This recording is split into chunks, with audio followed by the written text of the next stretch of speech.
Welcome to another episode of The Billy Ho Show. Now, when I was a boy, we went to the Auckland Zoo along with hundreds, of course, of other kids. And after you finished looking at the monkeys and the lions, etc., you ended up at the elephant cage. And next to the elephant cage, there was a ramp, and all the kids sort of got in a queue, and Jamuna, the elephant, would turn up with a big saddle thing on the back of her. And 4 kids would climb over and sit on the outside, 4 kids on the inside, and then the keeper would walk around the bit of a lake that was there and come back, and then they all climb off, and the next 8 climb on, and off they go again. But it was really fun. I mean, I thoroughly enjoyed it, and I don't know if you remember Jamuna. She was a favourite elephant, and all I know about her, she was born in 1917, and she died at the age of 48. So she had a pretty good innings, particularly carting the kids around, but it did get her out of a cage and some fresh air, I suppose. But anyway, that's Jamuna. A man called Alan Chapman sent me these 3 photographs, and they're of an enormous transformer that was brought into Timaru and then loaded onto this transporter and then carted from Timaru up to Lake Benmore. There's the big Scammell truck that we spoke about a few weeks ago with Transcar owning them, and that's the lead truck and another one behind it. And so we've got the Scammell, and then behind the Scammell is a machine called a Michigan, and that's a great big tow machine as well, and they used that on the, I think, big projects down New Plymouth Way back in the day.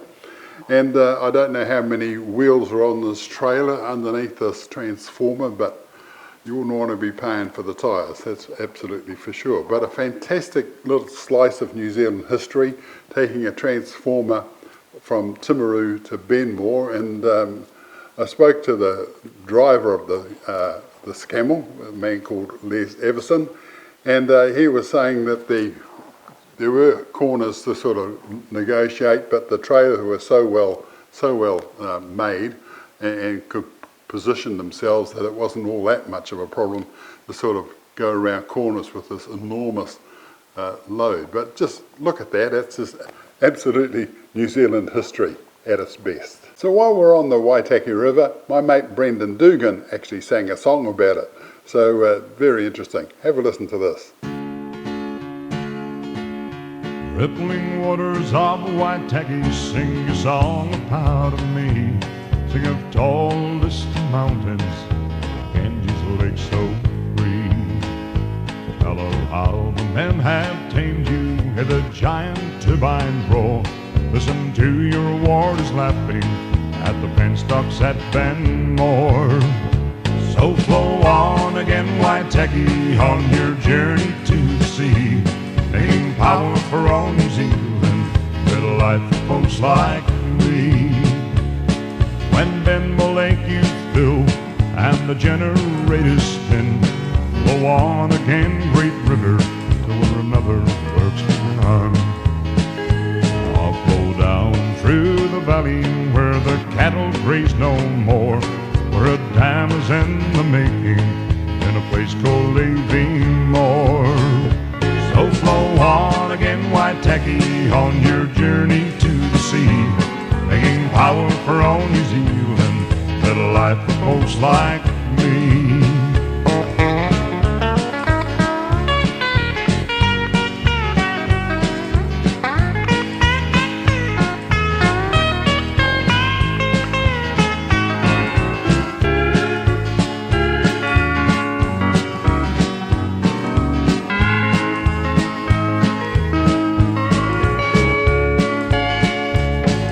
On again, big river, and your hydro work is done, and another lake is foaming to reflect the setting sun. As you run beneath the bridges, you will hear the seagulls cry, see the waving of the willows as you pass them swiftly by. So flow on again, Waitaki, on your journey to the sea, making power for all New Zealand, with a life for folks like me. Now listen, surging waters, as you reach the Pacific shores, and your meeting with the breakers makes the ocean roar. Now when all tomorrows, when your turbine you will play and praise the great Waitaki, you will hear the people say. So go on again, Waitaki, on your journey to the sea, making power for all New Zealand, little life for folks like me.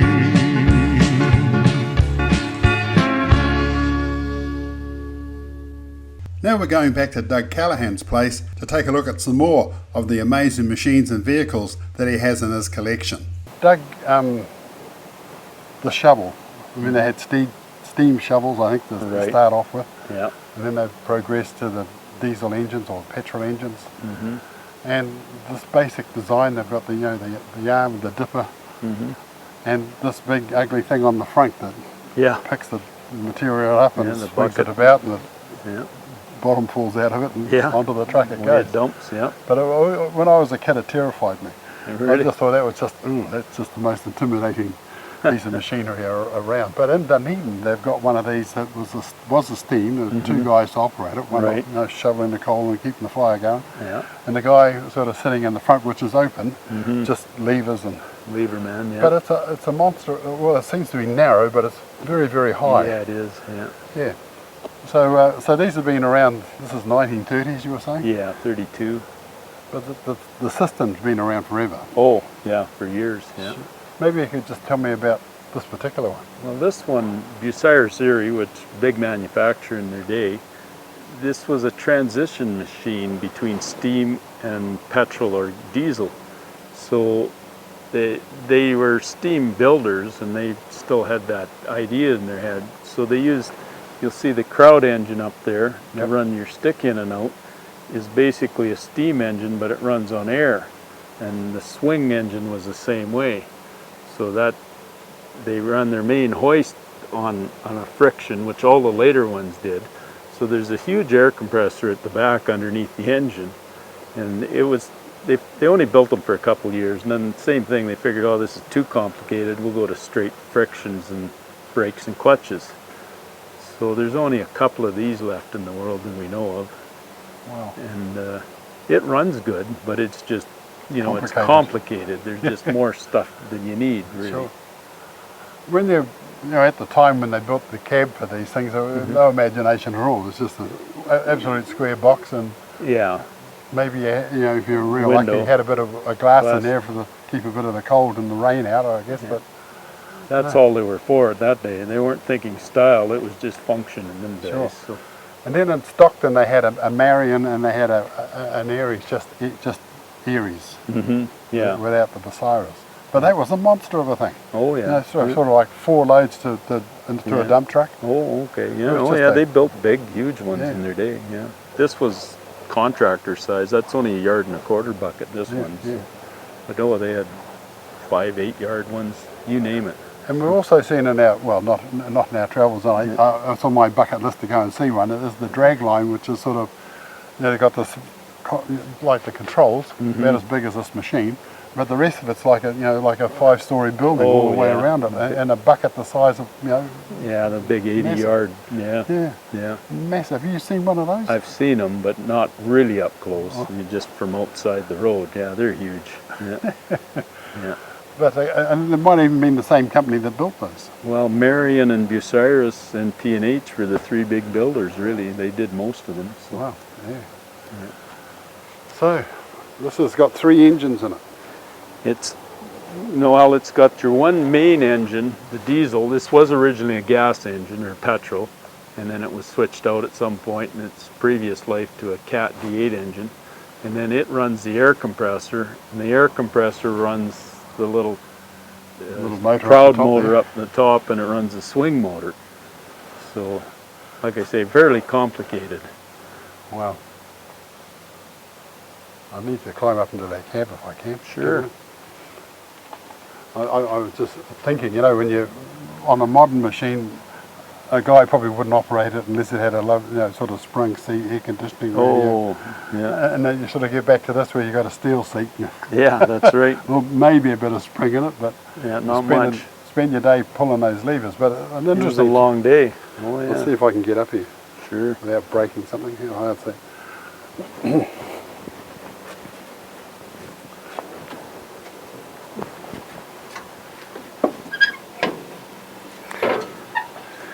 And that's to keep the seat dry. That's right. Just tip it over like that, and in the morning, Flip her over, yep. Yep. Away you go. and we're ready to pull levers all day. So I just like the little heel bit there, but my foot's sort of these are the bit for dead. Yeah. This one's here, so I've got the front of my foot on this one, the heel of my foot on that one. 2 levers, 3 levers, and a brake. But your feet are going, Oh, yeah. your hands are going, Yeah. and your eyes and ears are going. So you're listening to that engine, you're watching this bit out the front there, and everything's just, and I don't know how long it would actually take to learn to operate one of these things. You probably start off. Years to get good, but usually you started out with these ones as an oiler, and your job was to keep everything oiled and greased and help the And guy. then we had a bit of spare time, you'd have a go at it. Yeah, that's right. Yeah. Yeah. Then the boss say, right, you can have a go. Yeah. You're on it for a day, see if you're any good. Yeah. But, well, so even with doing the bucket, chucking the bucket, that's all class. But somebody said if you can operate one of these, you can fly a helicopter. Your Okay. feet are going, your hands are going, everything, just like a helicopter does. Your feet, hands, coordination, the whole 9 yards. So it's a bit like, sort of trying to control a ball bearing on ice. Yeah. Well, I've never run a helicopter, but yeah, it keeps you busy running these things. Yeah, exactly. So, there's no giving the seat at all. No. So you had a day's work at the time you finished sort of doing it, and all that All that going on in noise the background. back there, oh yeah. Yeah. And then there's the dust and the Dirt and you name it. real men work these things, folks. Real men. That's right. Doug, I've never seen anything like this before, and we've seen a lot of things. And it looks like a steamroller, just at a glance, with the flat wheels on the front, but I don't think it is. No. So maybe you can just describe this for us. Okay, it's called a Keystone skimmer. So they were designed to skim off up to a foot thick of dirt, and you'd keep working yourself ahead. If you're working down a road and you wanted to just take off a little bit, you'd load a horse-drawn wagon and he'd take that away, and then you'd gravel your road. So that fairly limited use what they can do, but they were good at it compared to men with shovels. Sure. Doug, 1920s, early 20s, late teens, and this is a Hydraulic outrigger. hydraulic Yeah. in 1920. Yeah, you think that didn't come out till the 50s and 60s, but this machine had it. They were moving so fast, you'd dig 3 or 4 buckets and then you had to move ahead, so you'd have to reset your outrigger so it wouldn't fall over. Sure. So they were smart, they had it figured out in them days. Yeah, I'll say. Well, I just wonder why it didn't catch on back then. Surely somebody must have Sooner, thought. yeah, you would wonder about Yeah, it. if we did that, it's holding this up. Maybe we put it on our machine and it does this and it does that. Yeah, Well, there you go. Somebody's had a great idea, but it's just before its time. it took a while, yeah. That's right, to catch Amazing. on. There you go. Nothing new in technology, folks. And as I've always been saying right through this whole program, there's nothing new in mechanicals today, hardly anyway. So you run it from here, or then you stood up on the side and you drove it from up there with the steering wheel. So there's levers everywhere that you've got to be aware of and know what they do. Yeah. There's levers underneath, Oh yeah. gears everywhere, Yeah. foot, That's for your swing. That Oh, swung okay. your boom back and forth. sure. And the boom sticking out the front here, folks. So come and have a look at the boom, folks. So Doug, we've got a wire rope, lots of wire rope, Right? Yeah. and that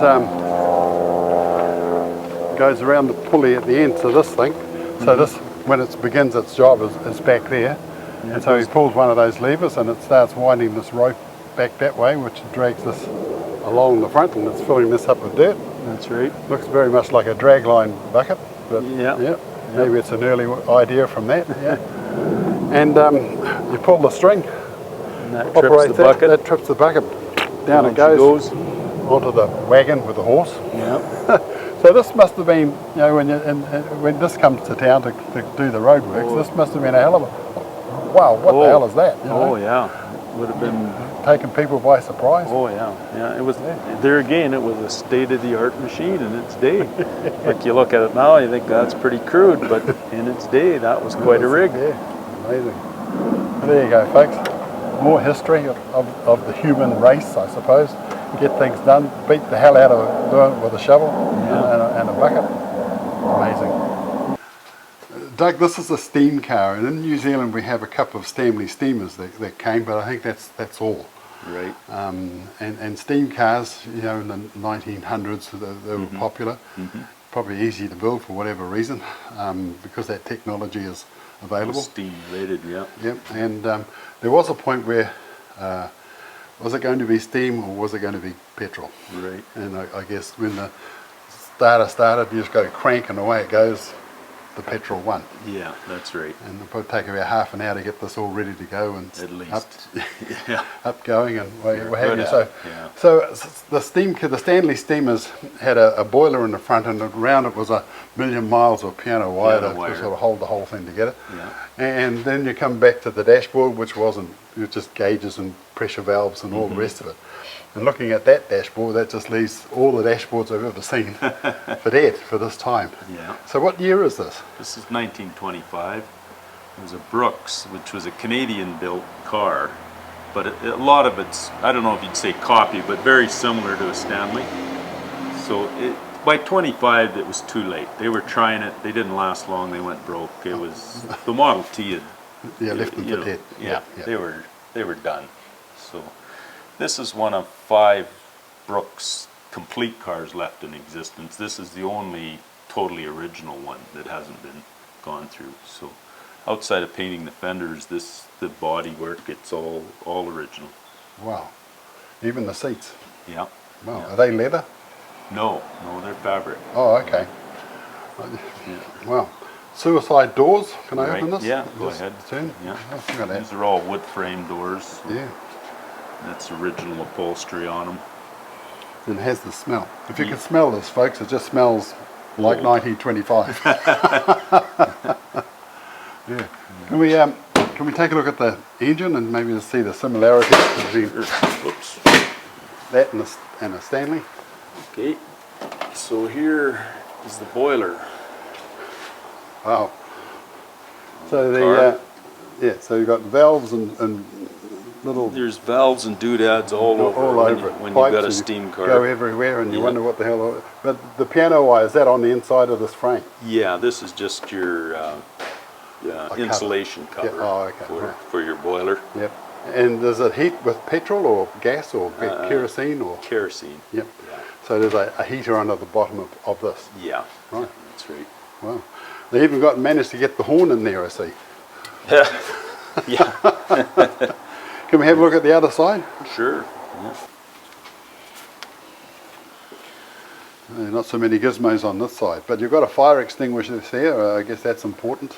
Yeah. Around these, they'll give you a fire and scare you now and then. You've had it going, obviously. Yeah. Oh yeah. When it's firing up, it's hissing and ever so quietly, humming and making noises. You won't want that noise. yeah. But when you're ready to drive it and you've shut everything down, all you hear is just the crunch of the tyres on the stones. That's right. They're silent. Yeah.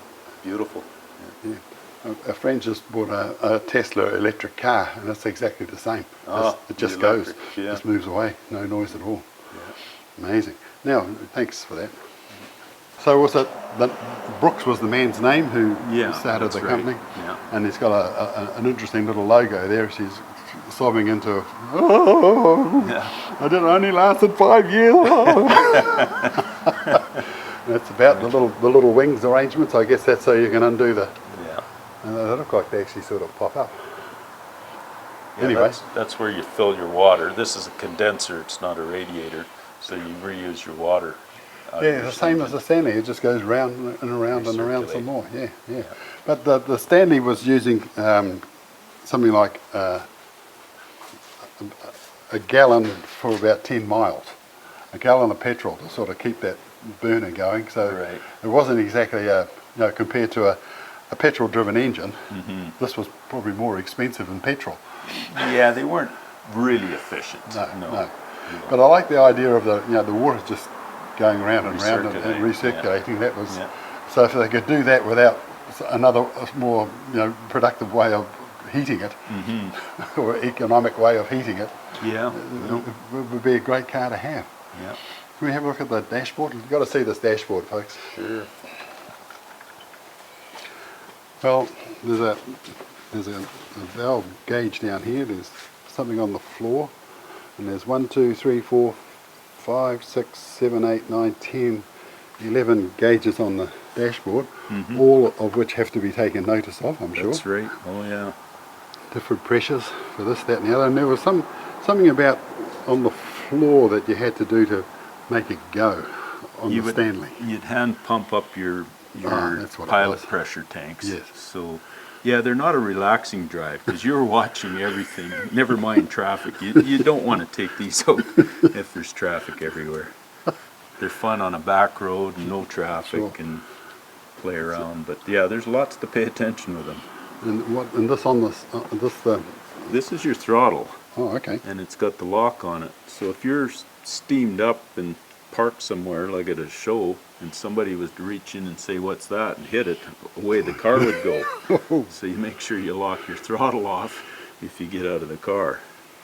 Because people don't realize this thing is silent. It could have 500-pound steam pressure on it and they won't hear a thing and they'll think, "Oh, what's this?" And So the two pedals, are they related to clutch and brake? no, this one's your brake. This one's for reverse and what's called hook up on a steam engine. It shortens the stroke of so it's basically like giving you an extra gear. Wow. And the Stanley, the engine's actually It's underneath at the and back it there. attaches to the back axle, same way as this. Same as this one. So all this all Yeah. heading towards the back. So absolutely nothing like a conventional petrol engine at all. No. And I just noticed there's a blanket here and a blanket in the back. And in the when we drove around when I was a kid in those 40s cars, everybody had a blanket. That's just over the seat to protect the original upholstery. Oh, We're okay. I trying thought to it was keep sort it of all original. you can have a picnic when you arrive somewhere Well, back I guess in the you day. could too, but you don't want to have to redo the upholstery if we can keep the original as long as we can. Sure. We're trying to do that. So. Yeah, you even got a rear vision mirror, even though you haven't got time to look in it. Yeah. And electric or mechanical? That's actually electric. There was a little generator would drive off your back axle, and you could have power Wow. for lights and. Well, this is certainly a bit of steam history. I mean, it's just amazing. Well, welcome back, and we've come into one of Doug's sheds, and this is a white. It's a white. And down in the Thornbury Vintage Machinery Club, they've got a white that we went and had a look at. Nothing the size of this, small one, and it was about 1918, give about, and this is 23. 25. 25, 1925. Right. With a C cab and just looking at this, when you look at a similar age Leyland, everything's here. There's no way you're going to get in that side because there's all the mechanics. And in fact, some of them have just got it closed off. You can't get in there at all. You have to get into the other side and come across to drive the thing. Yeah, this is the same. It's easier to get in the other side. So this is just the brake, the lever for the dump. Yeah. And a gear stick. Is that a gate? It's got a little lever on that. That's for reverse lockout. Yep. So you pull that up to get it in reverse. And one dial. Yeah. Just in case. Yeah. Didn't need a speedometer because you weren't going fast enough. No. And the accelerator's on the right-hand side, and that's another. All the Leylands, all the British things, most of them had the accelerator between the brake and the clutch. Oh, really? And the Mac that we saw yesterday, that's got the accelerator on the right-hand side. And so was this. So somewhere along the line, somebody's decided in this era that it might be easier Standardise to it. have Yeah, the accelerator between them. yeah, I don't know why they do that. No, but anyway, there's a lot of vehicles that the accelerators between them. In fact, some of them don't have an accelerator at all. The accelerator's on Yeah, a hand one. throttle. Yeah, hand throttle, exactly. Yeah. So this is a dumper, and It so is. the dumper's not much wider than that cab, No. and you can run along with your shovel and spread it out. Has it got a tip? It's got a hydraulic hoist in it. Yeah, 1925. it did. Yeah, it's amazing Just too. a hoist or a cam and roller sort of, one that. Sort of a scissor arrangement. Oh, that okay. Right. Goes, yeah. Yeah. But I just can't get over the size of these tyres. Springs. Yeah. Somebody was saying that the wider the spring, the heavier load you could put on it. Well, these are 5-inch wide springs, and so this was a 5-ton truck. And the 3-inch wide springs was a 3-ton truck. Was how they rated them. Imagine a 12-ton truck. Well, yeah, yeah. They're probably 12 inches this way, I guess, Yeah. to get them in there. And it's got the White make their own engines. They did. Yeah, Can we, yeah. You want to have a look? it runs on petrol or kerosene? Petrol. You see in there? 4-cylinder petrol. And that's the white logo on the side there, that's part That's of that right. engine. Yeah. And did you paint it white or does it just come normal with black? We Nice. painted that just to trim it up a little. Yeah.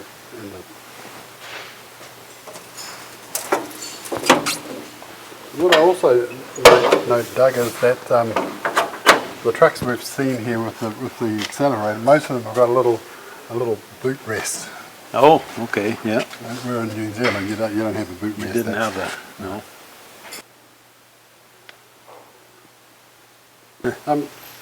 Doug, in order to crank this to get it going, you've got to get your arm in. There's no other way, is there? There's have no you got a other special way. Oh, No, so it that's does it. have to go up here, and you give it the old. Yeah. That's got to be. That's got to be a knack. Yeah. Yeah, aren't I going to break my arm today? Yeah. I always wonder if it kicks back, this thing's gonna break your elbow. That's for Yeah, sure. yeah, But yeah. so far, it starts good. So You don't have to decompression or anything. It's No. just the way it goes. No. Wow. Well, you've got to be proud of this. What was it like when you got it? it wasn't too bad. Of course, like anything old, it needs a lot of work to them. But we didn't have to build a lot of stuff. But most of it was here, which is nice. Look at those springs, folks. 5 inches wide. And how many's on there? 1, 2, 3, 4, 5, 6, 7, 8, 9, 10, 11, 12, 13, 14. So you can pack it on. These are actually a reduction rear end on them, sort of like a planetary, but instead of 3 planet gears, they have just the 1. So they're really quite a heavy rear end. But when we took it all apart, we were missing a tooth off the pinion gear, and I thought, oh geez, this will be hard to get fixed. So asking around, and the club in the island had another rear end, so I got that off of them, and we took it apart. There's a tooth off the ring gear. So we mixed and matched the two, and we managed to get enough to work, so that was lucky. Wow. So this must have been a hell of a truck in its time. Oh yeah, it was a big truck. The pneumatic tires were actually an option. The standard was to have The solid rubber. a solid rubber, so you could get them either way. These are 40 by 8 tires, which change up to the newer style is 924. Wow. I'm just saying, it's sort of sticking out from the truck. You weren't going fast enough No. to be flinging mud very far, Okay. so you weren't Yeah. too worried about it. But even this 1925, no welding. Just No, cut it out and rivet it. Rivet Yep. it. There you go. Yep. There you go, folks. The old white.